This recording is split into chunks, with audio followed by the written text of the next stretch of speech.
સમૂહ લગ્ન વિવાદને લઈને ગૃહ રાજ્યપ્રધાન હર્ષ સંઘવીએ પ્રતિક્રિયા આપી અને કહ્યું કે રાજકોટ પોલીસે કરેલ કામગીરીને તેમણે નવાજી અને કહ્યું કે રાજકોટ પોલીસની કામગીરીએ સોશિયલ પોલીસિંગનું ઉત્તમ ઉદાહરણ પૂરું પાડ્યું છે।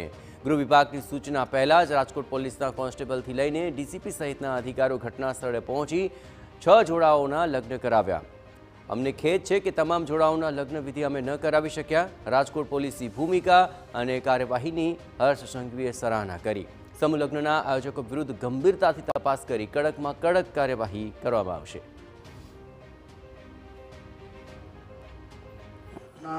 ધ્યાનમાં આવતા જ સામાજિક લોકો, મીડિયા અને ખાસ કરીને પોલીસ કોન્સ્ટેબલથી લઈને ડીસીપી સુધી લગ્ન સ્થળ સુધી પહોંચે છે અને કોઈ બી પ્રકારની સૂચના આપ્યા પહેલાં જ પોતે આપણી હિન્દુ વિધિ પ્રમાણે લગ્નની કંકોત્રી લખાઈ ગઈ હોય તો લગ્ન થવા જ જોઈએ એની માન્યતાને સાકાર કરતા આ લગ્ન આજે એક દુઃખ જરૂરથી છે કે બધા જ લોકોના લગ્ન ના કરાઈ શકે, પરંતુ એક સોશિયલ પોલિસિંગનું સૌથી ઉત્તમ ઉદાહરણ કે જેટલા લોકો આવ્યા, જેટલા લોકોને લાવી શક્યા, એમ કરીને 6 લગ્ન આજે પોલીસે દીકરીના માતા પિતા તરીકે ઊભા રહીને એમની જોડે રહીને આ લગ્ન આજે કરાવીને એક ઉત્તમ ઉદાહરણ સમાજ સામે પેશ કર્યું છે।